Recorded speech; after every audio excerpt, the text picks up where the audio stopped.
Agora é o nosso último exercício da nossa lista sobre a competência 1 e a habilidade 1 para o Enem. Aí você vai me dizer, professora, somente 10 exercícios? Pois é, 10 exercícios, mas eu trabalhei os assuntos, então tem bastante coisa aí para você estudar. Eu quero trabalhar todas as competências e habilidades do Enem, da área de linguagens, códigos e suas tecnologias. É claro que talvez eu vá pular a parte de inglês, que eu não sei nada de inglês, mas tudo que depender da área de língua portuguesa, eu vou trabalhar aqui com vocês. Somente 10 questões, deveria ter mais, mas o futuro, quem sabe? Vou trabalhando competência por competência, habilidade por habilidade, tem muita coisa, pessoal, muita coisa. Também não é tão fácil gravar. Eu tenho um outro canal, que é o @profamarijane_fernandes, que você pode acessar. No outro canal tem gramática, literatura e redação, tem tudo. Estou tentando fazer todo um curso completo de gramática, todo um curso completo de literatura e redação. E aqui somente Enem, porque trabalhar as habilidades e competências do Enem é algo diferente, tem que ser à parte. E é claro que quem vai se dar bem na prova é quem entender sobre isso. Se você está começando a estudar agora para o Enem, é o tempo certo. Vou pedir a Deus e vou me esforçar bastante para trabalhar todas as competências e todas as habilidades até a próxima prova do Enem. Agora nós vamos ter uma, mas não dá mais tempo. Mas é claro, você que vai se preparar para o ano que vem, pode vir junto aqui comigo, fica comigo, não me larga, que eu não vou largar você.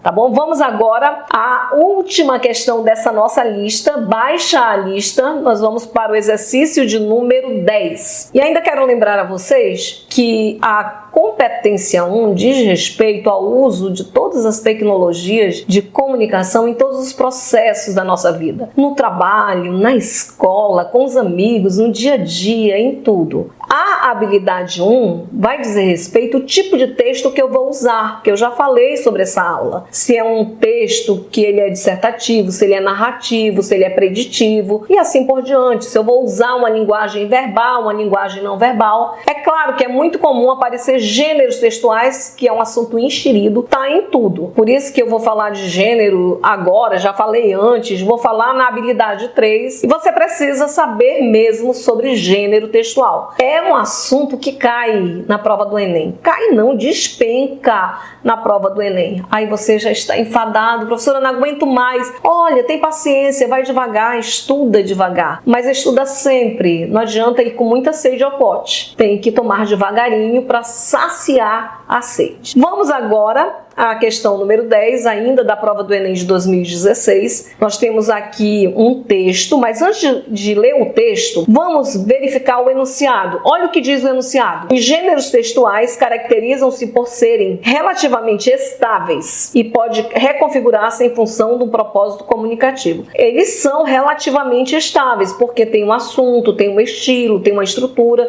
para cada gênero, verdade? Agora, quando ele diz reconfigurar-se, não é? E depois diz assim, esse texto constitui uma mescla de gênero, pois uma mescla é o que é uma mistura. Se você já assistiu aos outros exercícios que eu passei, que eu gravei, você vai verificar que sempre tem um gênero dentro de gênero nas questões do Enem. Aqui não é diferente, gênero dentro de gênero. Voltando para o texto, nós temos aqui do José Saramago, Os Poemas Possíveis, e é um poema dele, só que nesse poema tem um tipo textual, que é uma receita. Se você sabe o tipo textual da receita, você já sabe responder a questão. O tipo de texto que nós temos, o tipo de texto ele é amplo. Nós temos o tipo textual que ele pode ser narrativo, que é aquele das narrativas, dos romances. Nós temos o texto que ele é dissertativo, aquele que você escreve lá para o vestibular redação, que pode ser dissertativo, argumentativo, informativo, tem muitas ramificações.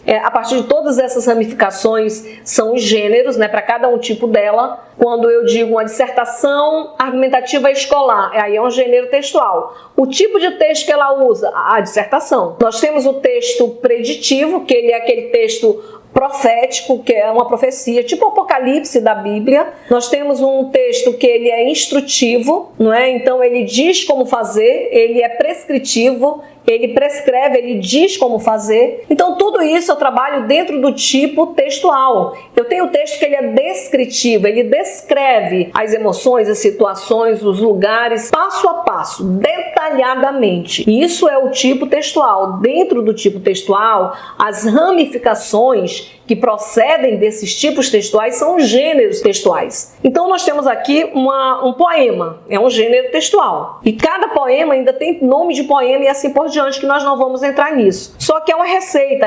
A receita é aquele tipo de texto que diz como fazer, diz como proceder, ou seja, a receita é algo que nós temos que seguir à risca, se quiser acertar a receita, não é? Então diz, receita, tome-se um poeta não cansado. Agora é interessante que a receita para um poeta, para poesia, uma nuvem de sonho e uma flor, 3 gotas de tristeza, um tom dourado, uma veia sangrando de pavor. Quando a massa já ferve e se retorce, deita-se a luz de um corpo de mulher, de uma pitada de morte se reforça, que um amor de poeta assim requer. Lindo, né? Só pode ser mesmo José Saramago. Agora, ele está dizendo como fazer. Então, qual é esse tipo de texto? Aí você vai lá para as alternativas. Esse texto constitui uma mescla de gêneros, pois.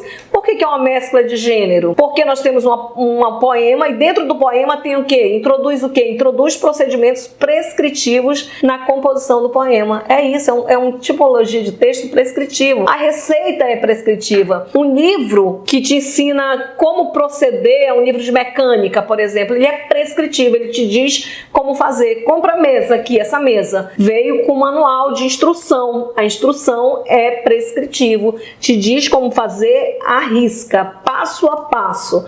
É exatamente o que nós temos aqui. É uma questão fácil. A TR aqui é muito fácil, porque o aluno ele tem que saber os assuntos básicos, elementares, né, da interpretação textual. Eu tenho falado alguns assuntos, vou falar muito mais se Deus quiser. Corre lá e assiste. Então, nós temos o gabarito, a letra A. Só para conferir, não vai ser a letra B. Explicita as etapas essenciais da preparação de uma receita. Não, aqui está enrolando, não é? Está enrolando. Explicita, mas qual é o texto? Qual é essa mescla de gênero? Qual é o tipo textual? É o prescritivo, tem que ficar de olho aberto. Letra C, explora elementos temáticos presentes em uma receita. Só enrolação, tá vendo como é muito fácil aqui? D, apresenta a organização estrutural típica de um poema. É um poema, só que dentro do poema tem uma receita. Por isso que essa mescla de gênero. Ele faz aqui, a questão está tentando enrolar o leitor, mas o leitor esperto não se deixa enrolar. Outra coisa aqui na letra E, utiliza linguagem figurada na construção do poema. Nada a ver. Linguagem figurada a gente vai encontrar em muitos textos. Não significa que é a mescla, que é a mistura de gênero, tá bom? E você aí dá uma revisada nessa lista, coloca um ok, já se preparou, já sabe o que é a competência 1, que trabalha toda essa questão da tecnologia de comunicação em todos os espaços da vida. E dentro da habilidade 1, você viu a tipologia textual. Se não lembra, corre para assistir ao vídeo. Viu a linguagem verbal, linguagem não verbal, linguagem mista. Trabalhei também signos visuais com vocês. Trabalhei a primeira etapa de interpretação textual. Tem assunto para você estudar. Qualquer dúvida, manda para mim. Um grande abraço e até a próxima!